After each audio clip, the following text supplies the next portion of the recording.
Estamos de volta ao Nossa Opinião, esse programa produzido nos Estados Unidos, na cidade de Miami, trazendo para vocês semanalmente um resumo dos assuntos econômicos e dos fatos, tanto dos Estados Unidos quanto do Brasil, quanto do mundo, contando sempre com a presença do escritor e jornalista Marcos Omati e do engenheiro, economista e empresário Cornélio Diniz do Brasil.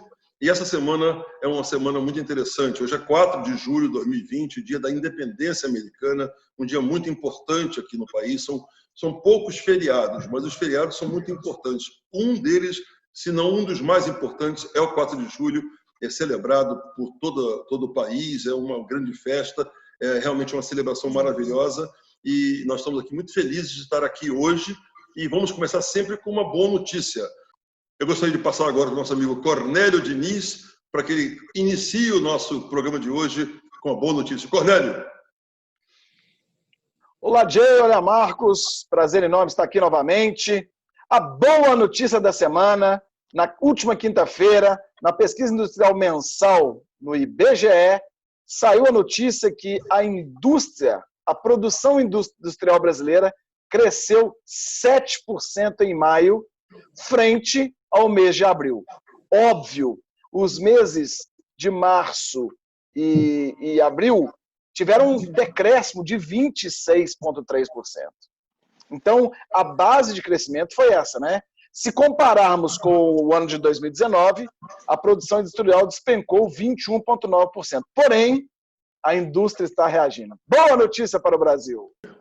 Agora, minha boa notícia, que na realidade é uma notícia interessante, que está realmente sendo a tendência do mercado na área internacional. O bilionário Elon Musk vazou um e-mail dele na terça-feira passada. Ele estava dizendo que estava esperando um bom resultado para a Tesla, a empresa dele de carros elétricos, que fundou há 10 anos. Então, não tem 200 anos a empresa nova, recente, e acabou de se tornar ontem, na sexta-feira, dia 3 de julho, a maior empresa do mundo em termos de capital, com 207 bilhões. Realmente é uma tendência interessante, é uma tendência que várias empresas estão seguindo. A Toyota, que era a primeira, passou para o segundo lugar. Todos os carros americanos, por lei, até 2030 serão elétricos, e a Tesla realmente está liderando esse mercado. Eu queria passar para o nosso jornalista Marcos Omati, que hoje não está em Miami comigo, está em outro estado americano. Marcos, por favor, a sua boa notícia de hoje. E onde é que você está também, né? Olá, Jay, Cornélio, a todos os nossos espectadores. Feliz 4 de julho, dia da independência dos Estados Unidos. E eu não podia estar num lugar mais americano. Eu estou no estado de Iowa, que ele fica bem no meio oeste do país. Mas eu converso sobre isso depois, tá? A boa notícia é que nessa semana terminou o primeiro semestre do que com certeza é o ano e será o ano mais louco das nossas vidas. A notícia é boa porque quanto mais tempo passa, mais perto a gente está de criar uma vacina para a Covid-19, não é isso? E para colocar esses números do semestre em perspectiva, como disseram aí essa semana, da última vez que eu vi um primeiro tempo terminar tão ruim, estava 5-0 para a Alemanha. Mas vamos lá aos números. 10 milhões de casos no planeta, sendo que um quarto deles aqui nos Estados Unidos. O movimento Black Lives Matter, né, que teve manifestações em mais de 4.000 cidades no mundo inteiro desde 25 de maio, após o assassinato do George Floyd. Olha, um detalhe, apenas 5 negros são CEOs de empresas da Fortune 500 e não tem nenhuma negra. Houve uma diminuição nesse semestre de 96% de pessoas circulando nos aeroportos dos Estados Unidos, tá? Então, de 1º de março até 16 de abril. E também espera-se um movimento menor de 40% nos hotéis. Metade dos americanos contratados antes da pandemia agora trabalham remotamente. E houve um aumento de 300 vezes do número de usuários do Zoom. Antes, até dezembro, eram 10 milhões de usuários diários do Zoom e agora são 300 milhões. E, falando no último número que eu quero dar aqui desse semestre, que é um número bem impressionante, vocês sabem quantas horas os americanos passaram assistindo a programação da Netflix nesses primeiros 6 meses de 2020? mais de 6 bilhões de horas. Na verdade, 6 bilhões e 100 milhões de horas. E eu posso dizer que eu contribuí muito para esse número. E você, Jay, você assiste muito a Netflix? Contribuiu para esse número?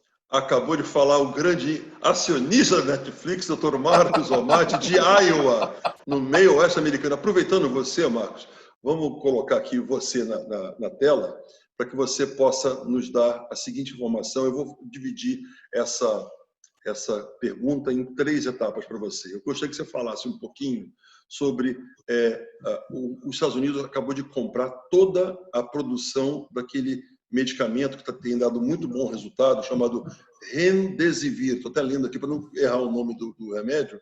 Ele comprou toda a produção mundial desse remédio e esse remédio tem tido bons resultados na operação, na cura do coronavírus. Também, eu queria também que você comentasse um pouquinho também, que eu estou aqui com o meu background hoje aqui, os cruzeiros aqui de Miami, e os cruzeiros que estavam todos já vendendo em maio, em junho, passagens e cruzeiros para julho, já postergaram para setembro e agora foi para outubro, ou seja, não vão operar nem em julho, nem em julho, nem em agosto e nem em setembro.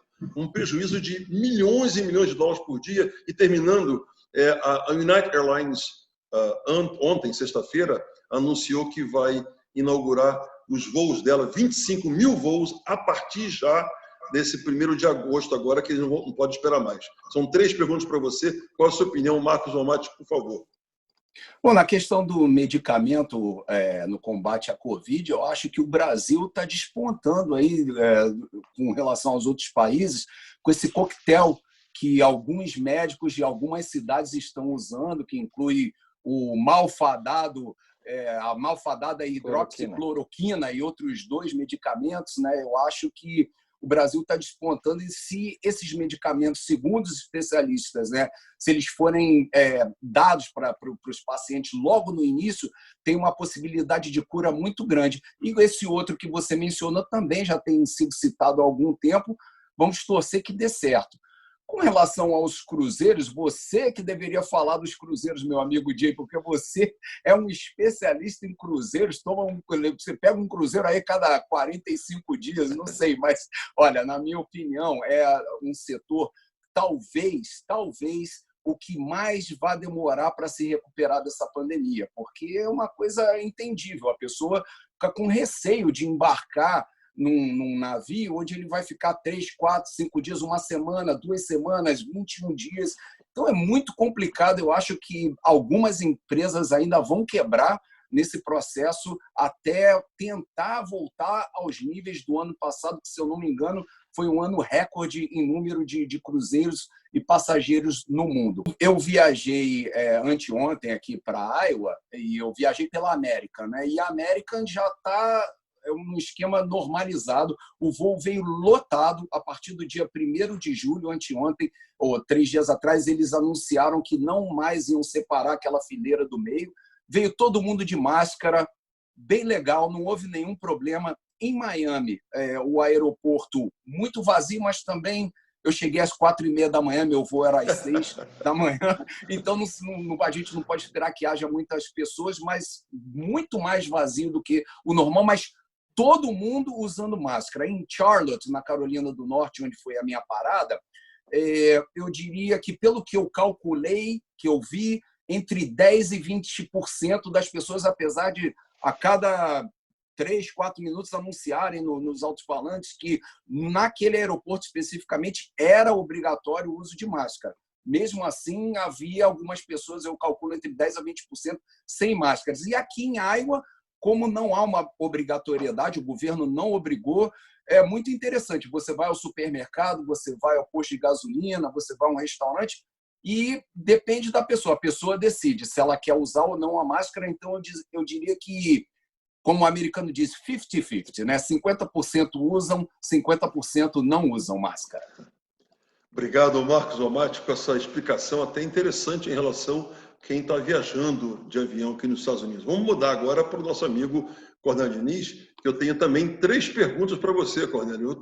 Hoje eu estou num atacado de perguntas para você poder ir desenrolando aí, dando a sua opinião. Primeiro, queria que você falasse sobre essa, finalmente, depois de quase 20 anos, se eu não estou errado, a obra daquela transição do Rio São Francisco chegando no Ceará, finalmente foi inaugurada na semana que passou, e também queria que falasse também o vendaval que passou aí no Brasil, que destruiu bastante casa e pessoas ficaram bastante preocupadas, e terminando uma notícia daquele que ia ser, acabou não sendo o ministro da Educação, que nós tínhamos falado semana passada aqui. Cornélio Diniz, sua opinião, por favor. Rio São Francisco, o velho Chico. Um rio com aproximadamente quase 3.000 quilômetros de extensão. Nasce aqui na Serra da Canastra, em Minas Gerais, passando por Bahia, Pernambuco, Alagoas, Sergipe também. É uma obra que foi iniciada, mais precisamente, Jay, 15 anos atrás. Diversas situações aconteceram. Falhas de projetos, insinuações de corrupção. Já está 3 vezes mais caro do que o projeto inicial. Absurdo. E o objetivo principal era transferir algo em torno de 1 a 3% das águas do São Francisco para abastecer alguns açudes na região Nordeste, alguns rios que não são perenes, são intermitentes, dos estados de Pernambuco, Paraíba, Rio Grande do Norte e, finalmente, o Ceará. É a integração desses estados. O interessante é que, particularmente, esse governo resolveu focar em terminar obras de governos anteriores. Nesse primeiro semestre, nós estamos comemorando, junto ao ministro Tarcísio Gomes de Freitas, aliás, uma grata surpresa, impressionantes. 36 obras concluídas no primeiro semestre. E ele até fez uma citação, e eu vou ler: estamos atravessando a pandemia sem nenhum problema de abastecimento, com prateleiras cheias e nos supermercados não faltou combustível, não faltou gás de cozinha, ou seja, garantiu o abastecimento nesta pandemia. É o governo trabalhando. Sobre o vendaval, algo não normal no sul do país. Afetou os 3 estados, rajadas de 100 km por hora, deu-se o nome de ciclone bomba. 100 km por hora, igualzinho aí nos Estados Unidos, né? Um fenômeno não normal, assustou a população, porque muita gente filmando algumas obras em Balneário de Camboriú, arranha-céus, pessoas presas nos andaimes.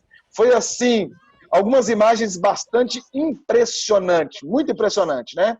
Com relação ao ministro, muito divertida essa semana no Brasil.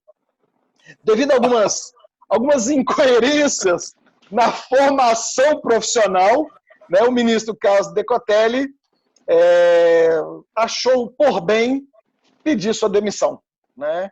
Mas, paralelo a isso, já haviam movimentos e ainda não está assinado, mas foi definido que Renato Feder, secretário de Educação lá do estado do Paraná, deve assumir agora o Ministério da Educação. O interessante, Jay, é que Renato Feder, em 2003, quando ele tinha 24 anos de idade, ele assumiu uma empresa de tecnologia. E no seu período como CEO, tornou essa empresa bilionária. Quais os desafios hoje para o Ministério da Educação? Primeiro, essa pandemia, tem que coordenar essa volta às aulas. Segundo, provas do Enem. Estão pesquisando quando vai ser a próxima prova do Enem. E a questão do Fundeb, que é um dinheiro que paga para mais de 80% em relação aos municípios, dinheiro que se gasta com o Ministério com a Educação, e ele tem que ser votado até o final do ano. Então, são os desafios para o Ministério da Educação. Obrigado, Cornélio Diniz, pelas suas explicações sobre a água do São Francisco, também, além, inclusive, também a parte do ministro da Educação aí. Você já tinha, inclusive, falado no programa passado sobre a dúvida em relação aos títulos dele. Aliás, nós lançamos isso em primeira mão. Você fez um trabalho de casa muito bom, muito obrigado. Queria passar agora para o Marcos. Marcos, nós estamos acostumados aqui em Miami a furacão, há ventos que, perto do que passou no Brasil, a gente nem tira a cadeira de fora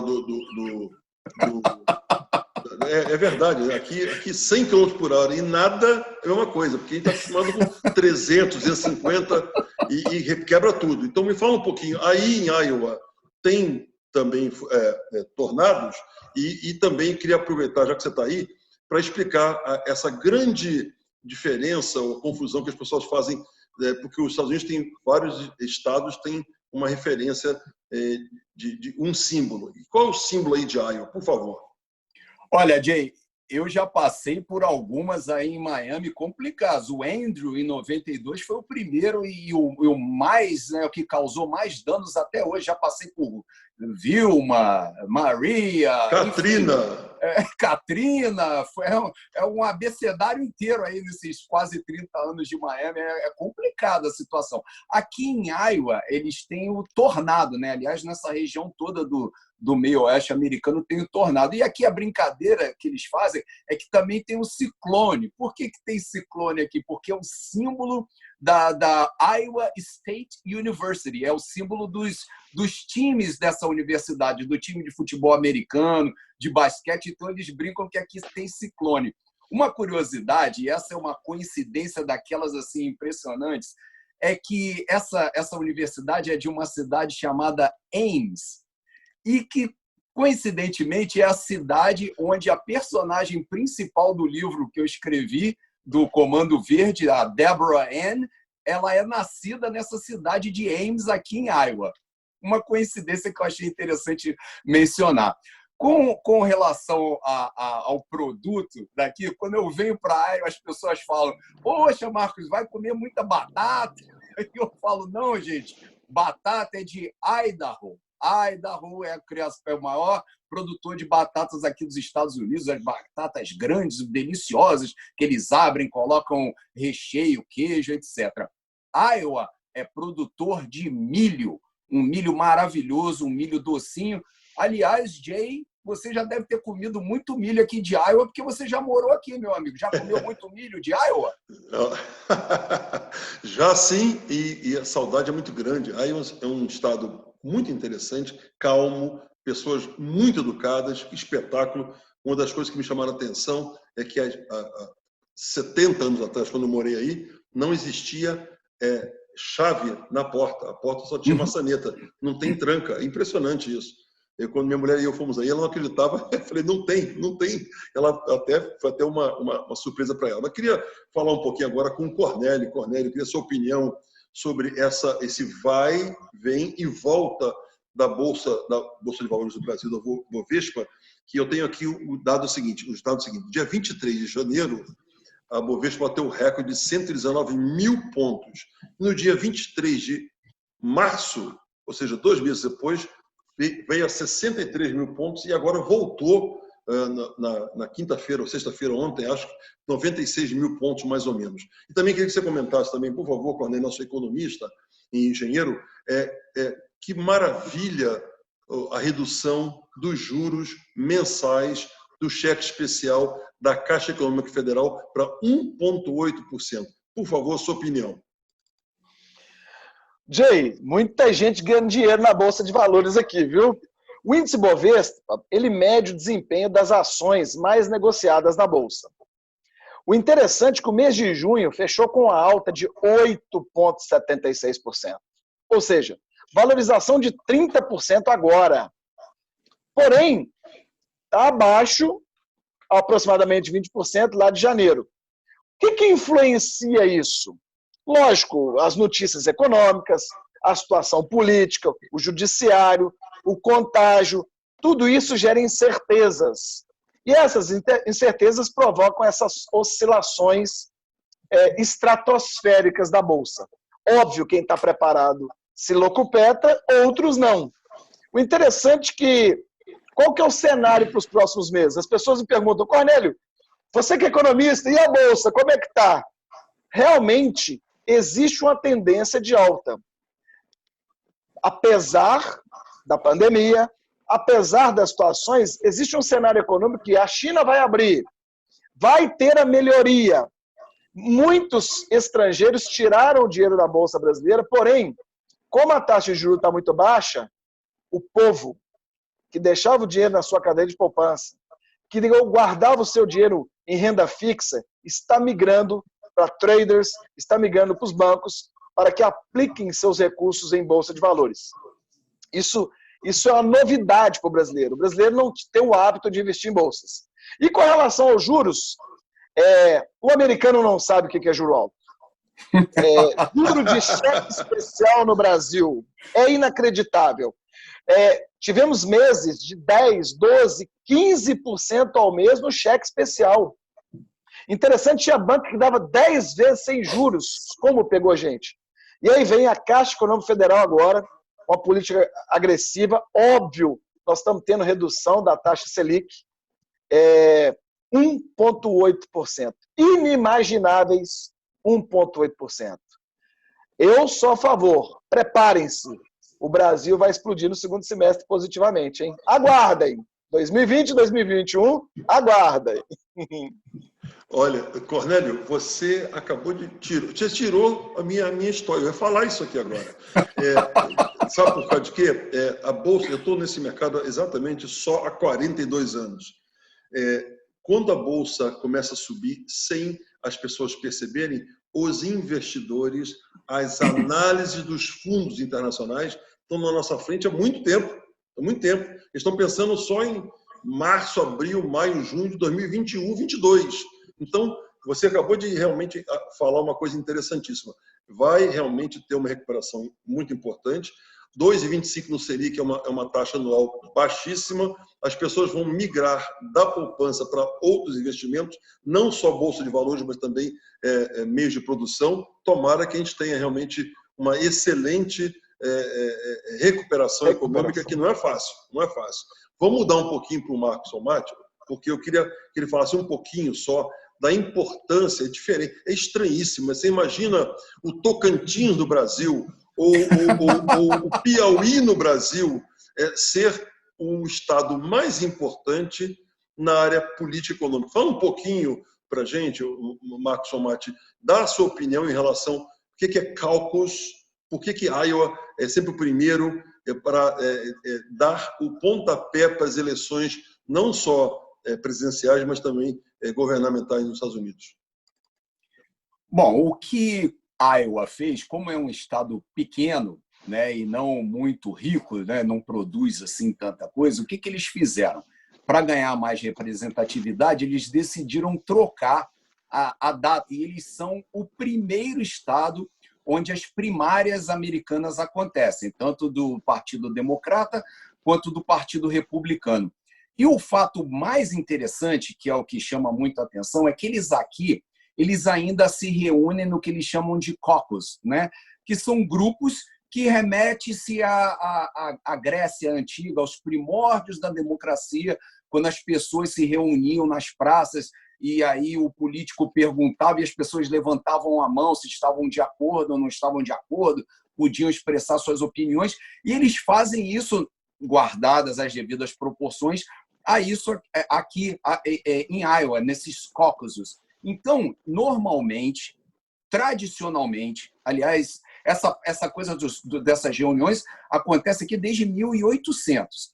E esse fato de o candidato democrata ou republicano que ganha as primárias aqui em Iowa, depois ele vem a ser um candidato que vai concorrer à presidência da República no final desse sistema, isso já acontece desde 1980. Ou seja, desde 1980 que o vencedor do Partido Republicano ou do Partido Democrata aqui em Iowa acaba sendo o representante desses partidos na eleição presidencial. Maravilha, maravilha. Obrigado, Marcos, por essa explicação. Eu que morei aí nem sabia disso. Olha que loucura. Vou trocar um pouquinho de novo com o Cornélio. Cornélio, de novo, 3 perguntas em uma, por favor. Preste atenção nessas perguntas que você vai responder e não o Marcos Solmati, que é flamenguista, roxo, e essa notícia realmente é uma quebra de paradigma interessantíssima. Há 3 ou 4 dias atrás, não lembro, acho que foi quarta-feira passada, jogou Flamengo com alguém e ganhou, acho que foi 2 ou 3-0, não sei. Só que, em vez de ser transmitido para uma rede de televisão, o Flamengo resolveu fazer a sua primeira transmissão pela Flá TV, uma televisão deles na internet, pelo YouTube e pelo Facebook. E tiveram, segundo números que a gente tem aí, parece que são mais de 2 milhões de telespectadores assistindo o jogo. Foi uma maravilha. Fala sobre isso. Segunda pergunta, eu queria que você comentasse e desse a sua opinião sobre o adiamento das eleições municipais para dia 15 de novembro desse ano e terminando, você falou um pouco sobre isso, mas parece que o Enem desse ano vai ser só em maio do ano que vem. Coronel Diniz, sua opinião, por favor. Flamenguista está aí, acho que vai espernear com o que eu vou falar. Realmente, foi um gol de placa o que o Flamengo fez. 2,2 milhões de pessoas assistindo simultaneamente. Segundo o YouTube, a maior audiência de uma transmissão esportiva no Brasil. Me perdoem os flamenguistas, mas eu tenho que comentar algumas variáveis. Um momento perfeito, Jay. Olha, tem mais de 100 dias que não se transmite jogo de futebol. A polêmica do presidente com a Rede Globo. O momentum do Flamengo. Um time ganhando quase tudo. A situação do técnico. Ou seja, sabe aquele momento perfeito, a tempestade perfeita? Os bares, restaurantes fechados. As pessoas mais em casa. O ineditismo dessa transmissão ao vivo. E, óbvio, uma torcida gigantesca, né? Tudo isso somatizou para essa situação incrível do Flá TV sendo pioneiro nessa transmissão. Óbvio que ainda existe uma demanda judicial, por quê? Porque os clubes do Campeonato Carioca tinham um contrato com a Rede Globo, onde a Rede Globo transmitiria os jogos. Porém, a MP, aquela que na semana passada o Bolsonaro aprovou, a 984, deu possibilidade ao clube mandante de estar transmitindo seus jogos. Essa briga vai continuar, porque o Campeonato Brasileiro está chegando, existe o contrato do Campeonato Brasileiro, o Atlético do Paraná tem a situação lá com a Red Bull, ou seja, a partir de 2023, aí sim, nós vamos ter mudanças significativas. Mas Flamengo é precursor disso. Além disso, quando o 5G chegar no Brasil, aí sim, esse caminho digital não vai ter mais retorno. Com relação às eleições, foi mudada a data, postergaram a data. Lógico, muitos prefeitos são contrários, existe toda uma legislação muito rígida com relação a isso e todos concordaram em adiar devido à pandemia. São 30 dias a mais, 30 dias de suspiro para uma proteção da família brasileira, porque a votação aqui realmente é um evento incrível em todo o Brasil. Um exemplo para todo o planeta de uma democracia. Com relação ao Enem, sim, realmente existe a possibilidade, as crianças que estudam em escolas públicas estão realmente sendo prejudicadas, porque quem estuda em escola particular estão tendo as suas aulas pela internet, tem acompanhamento, mas quem estuda em escola pública realmente está sendo prejudicado. Então, o Enem para 2021. Obrigado, Cornélio. Obrigado pelas explicações, pela sua opinião em relação a isso. Vamos mudar agora de volta para o Marcos Romati. Bom, Marcos, de novo, 3 perguntas para você, numa só. Primeira é o assunto, foi um anúncio da Comunidade Econômica Europeia bloqueando brasileiros, americanos e russos de irem para lá agora na reabertura. O Uruguai pode, o Brasil não pode, o Canadá pode, os Estados Unidos não pode. Vamos falar sobre isso um pouquinho. Também queria que você falasse o seguinte, a redução de abril, acho que foi abril para maio, nós criamos nos Estados Unidos 4,8 milhões de empregos, dos 47,6 que estavam desempregados, ou a gente chama aqui de espera, né? Você coloca o funcionário no momento de espera, e chama-se furlough, e você fica esperando para ver se o seu contratante te contrata. Então, 4,8 milhões voltaram a ter emprego, e isso reduziu de 14,4 para 11,1% o desemprego americano, que é uma coisa realmente fantástica. E também gostaria que você falasse também o que está acontecendo com o Facebook, que os gigantes anunciantes no mundo inteiro, inclusive aí no Brasil, resolveram boicotar em função de notícias que eles não estão bloqueando. Jay e Cornélio, eu só tenho uma coisa a dizer com relação à comunidade europeia. Eles vão deixar de ganhar muito dinheiro, porque historicamente a gente sabe que os americanos são os turistas que mais gastam quando viajam. O brasileiro, que é meio pão duro quando viaja dentro do Brasil, quando vai para o exterior, abre a mão. E tem ainda os russos. Então, uma situação muito complicada, entendível o porquê eles fizeram, obviamente, os dois países com mais casos, Estados Unidos e Brasil, então eles estão tentando evitar que haja de novo, né, essa explosão de Covid na Europa, mas complicado. Com relação aos empregos aqui nos Estados Unidos, esse número de 4,8 milhões de empregos foram empregos recuperados que foram perdidos para a pandemia. E isso foi no mês de junho apenas. Desses 4,8 milhões de empregos, 40% deles foi no setor de lazer e hospitalidade, ou seja, viagens, hotéis, que foi realmente o setor talvez o mais afetado dessa pandemia. E outros 25% foram recuperados no setor de alimentação, de restaurantes. Isso é uma notícia realmente muito boa. E a sua terceira pergunta com relação ao Facebook. O que está acontecendo? As empresas grandes estão vendo que o Facebook não quis bancar essa coisa de tirar esse discurso de apoio ao ódio na sua rede.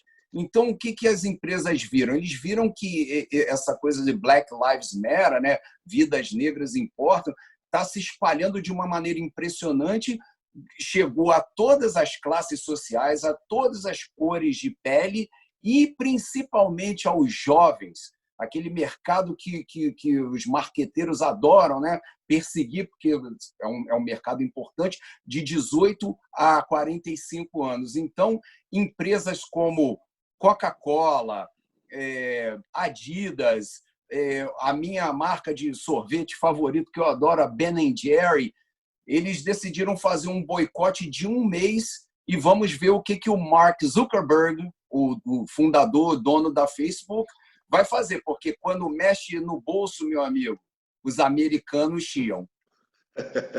Você sabe que isso é uma maneira que os americanos realmente controlam muito a economia, né? Que eles, quando tiram o pé, realmente a empresa que está tendo esse problema junto com eles realmente tem problemas financeiros. Fora essas marcas que você falou aí, o Marcos, tem a Heineken, aquela bebida Heineken também, a Microsoft, Volkswagen, entre outras, que aí no Brasil também estão bloqueando isso aí. Vamos mudar um pouquinho agora de volta para o nosso amigo Cornélio, que eu gostaria que você tocasse numa ferida, Cornélio, uma feridinha.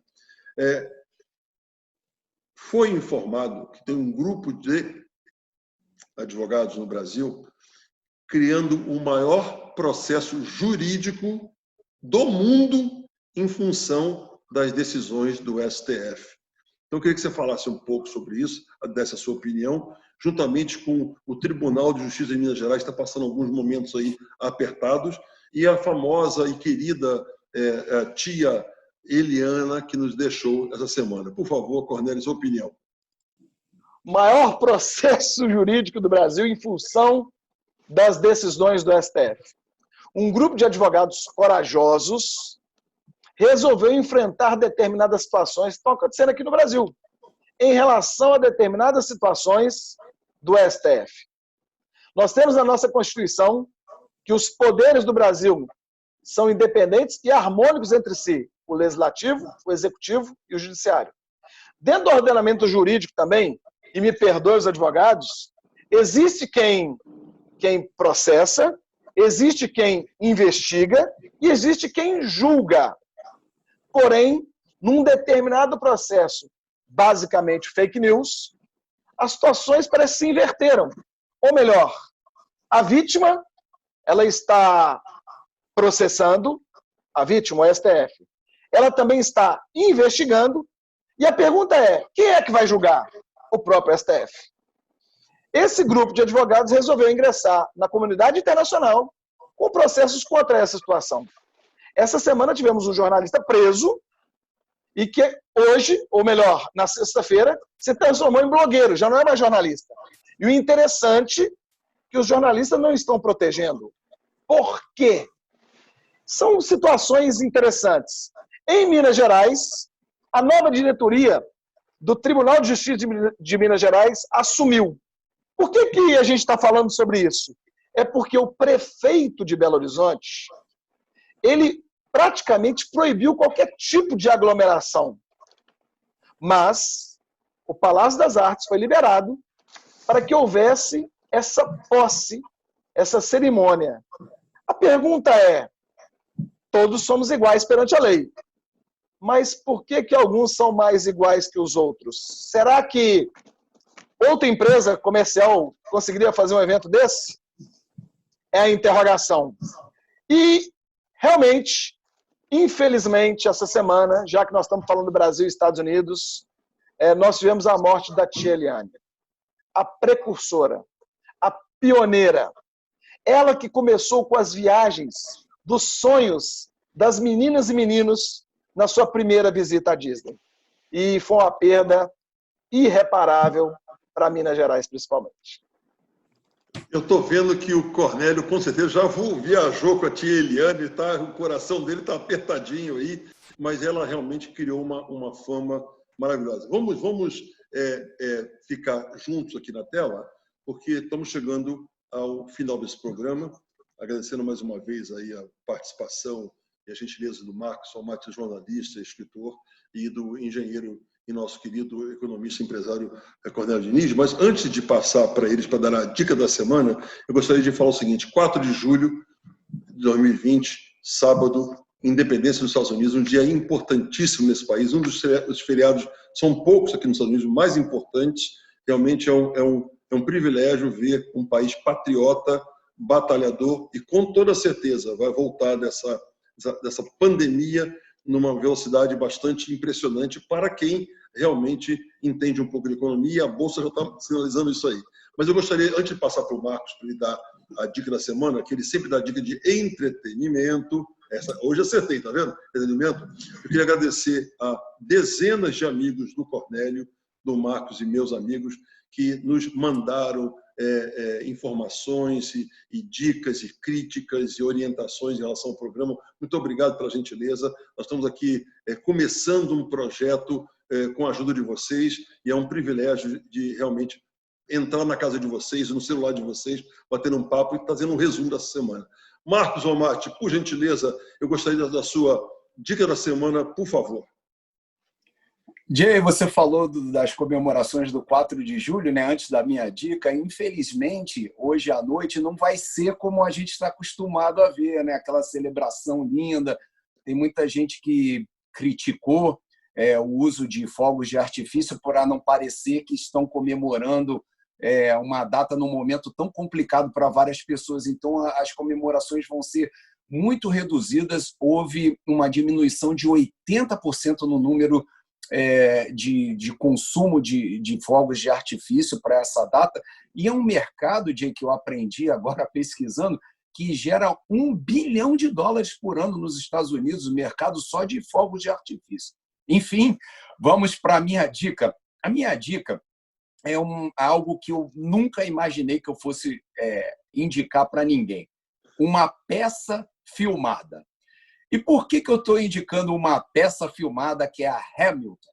Primeiro porque a Broadway está fechada, já anunciaram essa semana que os espetáculos ao vivo na Broadway só vão voltar em 2021, assim como do West End em Londres, que é tipo a Broadway dos ingleses, né? Então, infelizmente, mesmo que você quisesse pagar $500, $600, $700 para assistir ao Hamilton na Broadway, você não ia conseguir. Eu tive a sorte de assistir a esse espetáculo em Fort Lauderdale, aqui pertinho de Miami, no Broward Center for the Performing Arts, mas não assisti com o Lin-Manuel Miranda, que é o autor e o produtor, e estive com ele, tive o privilégio de estar com o Lin-Manuel em 2017, em novembro de 2017, em Las Vegas, quando ele recebeu um prêmio da Academia Latina de Gravação, o Latin Grammy. Uma pessoa fantástica, e ele vendeu os direitos da peça Hamilton, que é um sucesso absoluto já há alguns anos. Você não consegue, mesmo pagando essa quantidade que eu falei anteriormente, você não conseguia ingressos na Broadway para esse espetáculo. Então, a Disney fez a proposta, o Lin-Manuel aceitou, ganhou apenas 75 milhões de dólares, por isso, quase nada. E ontem, dia 3 de julho, começou a ser transmitido o Hamilton no canal Disney Plus. Você tem que ter esse canal de streaming, que aqui nos Estados Unidos custa $7 por mês.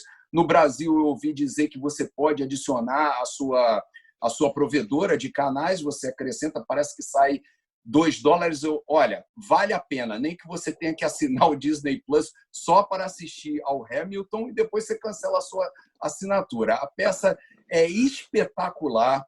O Lin-Manuel, ele está nesse filme. Eles usaram 6 câmeras para filmar. Eles fizeram 3 apresentações em Nova York diferentes para pegar vários ângulos do espetáculo e com o público. Então, olha, vale a pena. Eles fizeram um trabalho fantástico e eu tenho certeza de que você vai gostar. Uma peça que mistura rap com a história desse incrível ser humano que foi o Alexander Hamilton.